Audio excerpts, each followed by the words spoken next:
Allah Subhanahu wa taala menggambarkan pasangan suami istri atau keluarga ada hunna libasul lakum wa antum libasul lahun.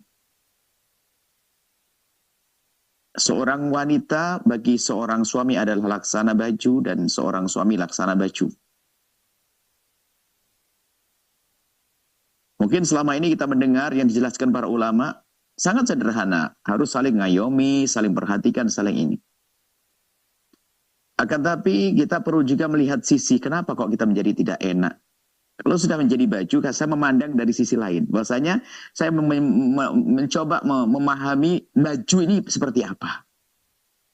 Kalau saya lagi pakai baju tidak enak, kegedean baju saya, gombrok-gombrok begitu, atau terlalu kecil saya mencari. Jadi kami gambarkan pasanganmu laksana pakaian yang engkau kenakan. Jika tidak nyaman, bagimu itu artinya ada ketidaksesuaian yang perlu dibenahi. Anda sebagai seorang suami, kalau ternyata tidak nyaman dengan istri, ada yang perlu dibenahi. Kalau badan, apakah badan kita terlalu besar, gemuk, sehingga tidak cukup bajunya, sehingga perlu dirobek bajunya gedekan? Atau memang bajunya itu yang tidak benar jahitannya sehingga perlu dibenahi?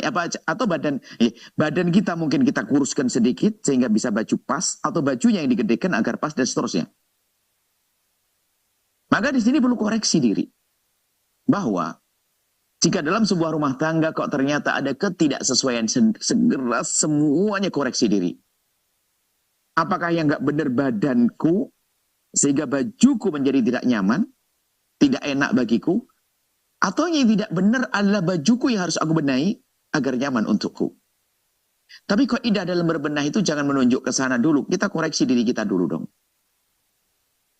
Jangan biasa kita menyalahkan pasangan dalam urusan apapun.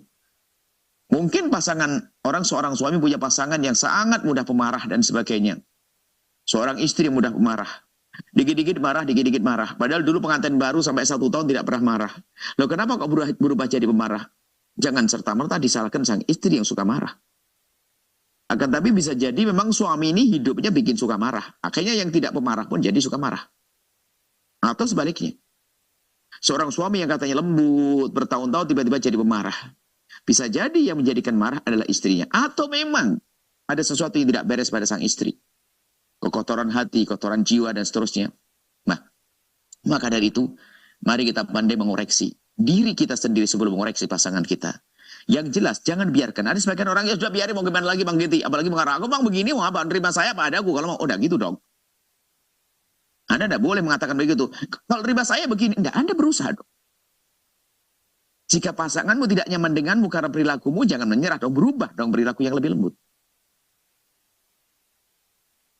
Oke, mungkin Anda berkata, ya memang fisikku begini tidak secantik dia, akan tapi akhlakmu bisa melebihi cantiknya dia kok. Ada upaya berbenah. Yang tidak boleh dalam catatan ini, yang tidak boleh Anda membiarkan begitu saja. Ada orang hidupnya berantem, cekcok, gak ada ujung-ujungnya. Akan tapi anaknya banyak. Ini kan bagaimana hamil, menyusui, dan seterusnya. Tapi dalam keadaan tidak asik dengan pasangannya. Apa itu? Hidup apa itu? Hidup harus indah. Jangan membiarkan ketidaksesuaian. Makanya kan pernah kami hadirkan. Belajarlah engkau mencintai yang benar. Dan upayakan menumbuhkan terus-menerus cinta yang ada di dalam hati.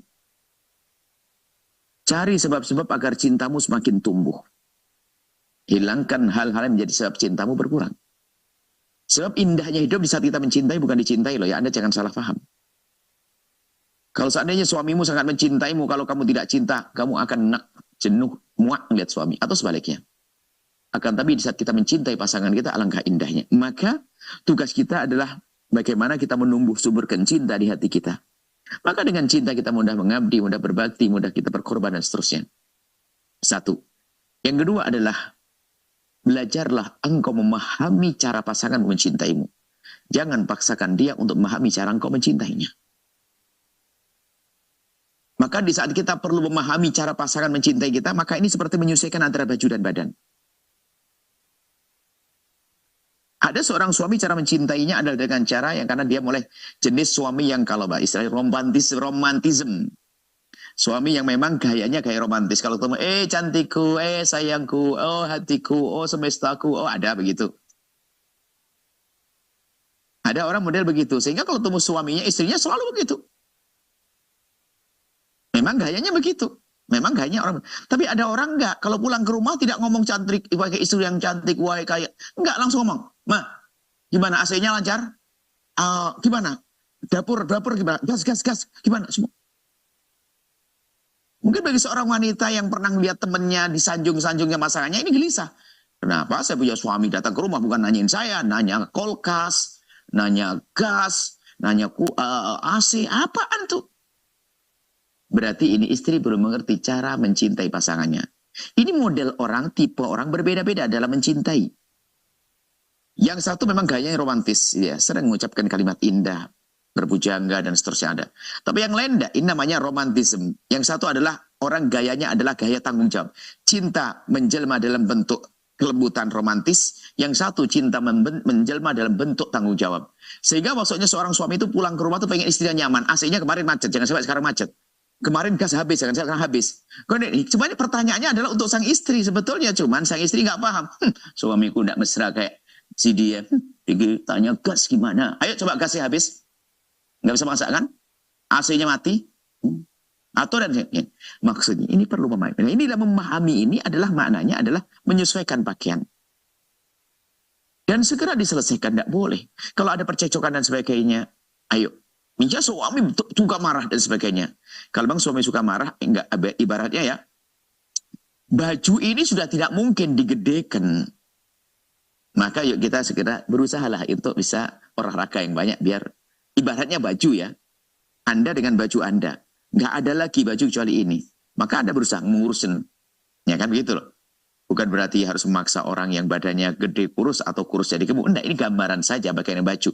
Menyesuaikan. Maksudnya gini, kalau pasanganku suka emosi terus marah-marahan, saya harus belajar bagaimana mengimbangi dia, tentunya tidak dengan emosi. Tapi kalau tidak koreksi diri, berantem terus. Nah, harus seperti itu. Jadi bagaimana di dalam hidup ini agar ada penyesuaian-penyesuaian. Maka, kemudian kalau bahasa lain, penyesuaian ini adalah seperti apa namanya? Rumus sederhana Sayyidah Khadijah Al-Kubra di saat ditanya oleh wanita-wanita Arab saat itu, wahai Khadijah, waktu itu Nabi belum jadi Nabi, wahai Khadijah, alangkah senangnya engkau punya suami Nabi Muhammad. Ya kalimat pertanyaan yang benar dong, siapa nggak senang punya suami kayak Nabi Muhammad? Tentu senang kan begitu, tapi Sayyidah Khadijah jawabannya mengejutkan. Demi Allah, semenjak aku menikah dengan Nabi Muhammad, aku tidak pernah berpikir bagaimana aku bersenang-senang dengan Nabi Muhammad, tapi yang aku pikirkan adalah bagaimana Nabi Muhammad senang dengan aku. Oh, ini kan kecerdasan. Seharusnya suami itu berpikir bagaimana istriku senang, gitu saja, jangan egois. Termasuk mohon maaf di saat hubungan yang sangat pribadi pun kadang suami egois. Pengen istrinya tambah cantik, tapi dianya kacau balau. Memang paling tidak pakai minyak wangi, sikat gigi, sisiran rambut dan sebagainya. Ini bahwa itu perlu seorang istri pun juga demikian, sama-sama. Jangan sampai egois. Karena apa? Tidak memikirkan kesenangan pasangan. Kalau egois itu nggak sesuai baju dengan badan ibaratnya. Antar libas dengan yang mengenakan, antar baju dan yang mengenakan tidak sesuai. Dan ini proses panjang, wahai hamba Allah. Jadi hikmah ini adalah hikmah untuk koreksi diri. Ingat, di dalam sebuah rumah tangga, jika ada terjadi permasalahan, jangan langsung nunjuk kepada pasangan. Mulai dari kita harus membuat pembenahan dari diriku sendiri. Dari diriku sendiri. Ayo berbenah untuk menyesuaikan. Kemudian setelah kita ngoreksi diri kita sendiri, kok ternyata saya adalah dalam keadaan benar, maka ayo kita selesaikan pasangan kita yang memang salah, tentunya dengan keindahan juga. Wong kita ingin membenahi kok. Ibaratnya kalau baju, yuk jangan langsung brek begitu, lihat jahitannya pelan-pelan sampai tidak banyak meninggalkan bekas, sehingga kalau dijahit lagi menjadi indah. Ibaratnya begitu kurang lebihnya. Jadi dengan kelembutan, dengan keindahan, dengan kebaikan, bawa kepada kebaikan, kebenaran. Mereka bukan robot, pasangan bukan robot, dia punya hati, punya perasaan, punya akal. Kalau robot kan diprogram saja, klik belok sini, belok sana. Nah, dia bukan robot, dia ada jasad. Betul, kayak robot ada jasa, tapi ada hati. Robot nggak punya hati, ada perasaan yang harus kita jaga. Makanya kalau ngomong yang kalem juga kepada pasangan. Anda caci maki robot nggak ada masalah dia.